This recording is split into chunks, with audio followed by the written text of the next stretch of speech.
আমি শিপ্রা মজুমদার আজকে আবার একটা নতুন রেসিপি নিয়ে তোমাদের কাছে চলে এসেছি। আশা করি রেসিপিটা তোমাদের ভালো লাগবে। তাহলে এখন থেকে চলে এসো, দেখতে শুরু করো আমি তোমাদেরকে কী দেখাতে চলেছি।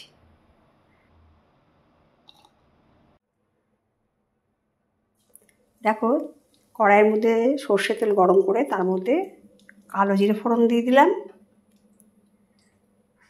কালো জিরেটা সুগন্ধ বেরোনো পর্যন্ত অপেক্ষা করব।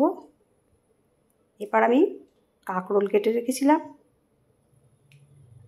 কাঁকরোল পুরোটাই দিয়ে দিলাম কড়াইয়ের মধ্যে। আলুও কেটে রেখেছি একই সাইজ মতন।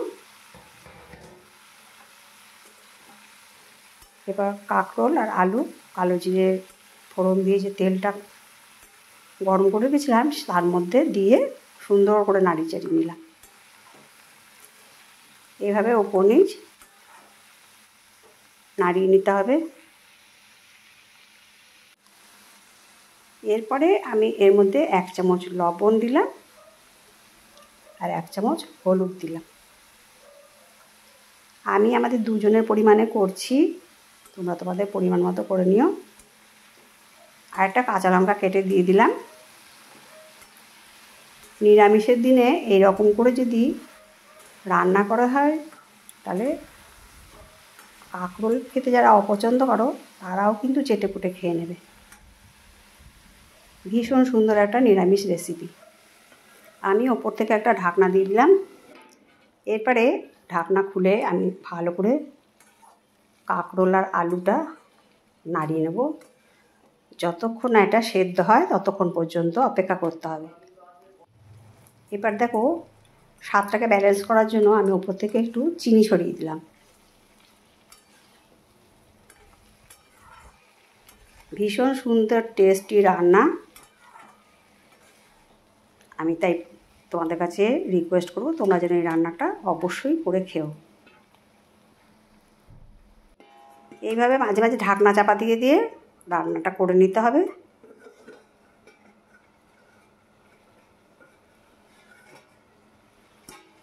তোমরা দেখেই বুঝতে পারছো যে কাঁকরোল আর আলুটা কতটা নরম হয়ে এসছে।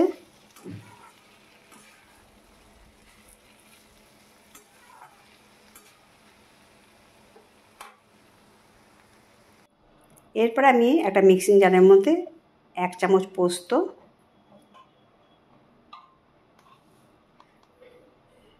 1/2 চামচ কালো সর্ষে আর গোটা 10-12 চীনা বাদাম দিয়ে দিলাম। এটা আমি এখন পেস্ট করে নেব। দেখো আমার পেস্ট করা হয়ে গেছে। এবার আমি ওই কাঁকরোল আলুর মধ্যে ছেড়ে দিলাম।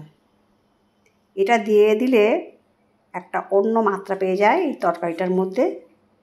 আজকে আমি তোমাদেরকে দেখাচ্ছি নিরামিষ দিনের কাঁকরোলের খুব মন পছন্দ একটা রেসিপি,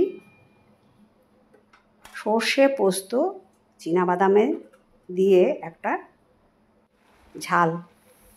এর মধ্যে আমি শুকনো লঙ্কার গুঁড়ো দিয়ে দিলাম।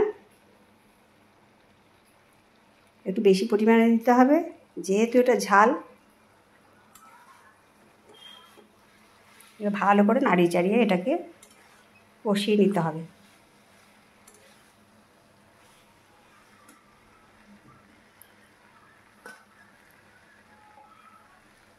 এবার মিক্সিং জারটা ধুয়ে জলটা দিয়ে দিলাম। এইটুকু জল দিয়েই আমার রান্নাটা কমপ্লিট হয়ে গেল, আমাকে আর এক্সট্রা কোনো জল দিতে হবে না। তাহলে আজকে আমার রান্নাটা যদি তোমাদের পছন্দ হয় তাহলে লাইক, শেয়ার, কমেন্ট আর সাবস্ক্রাইব করে আমার চ্যানেলের পাশে থাকার জন্য অনুরোধ করছি। আর যারা নতুন বন্ধু ভিজিট করছো তাদেরকে রিকোয়েস্ট করবো তোমরা বেল বাটনটা অবশ্যই প্রেস করে দিও, তাহলে সমস্ত নোটিফিকেশান তোমাদের কাছে পৌঁছে যাবে। দেখো ঢাকনা চাপা দেওয়ার ফলে কতটা জল বেরিয়ে এসেছে।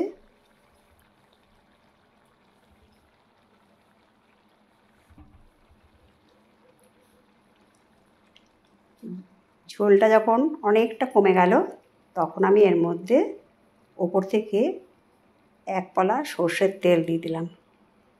এটাতে গন্ধ আর টেস্ট ভীষণ পরিমাণে বেড়ে যাবে।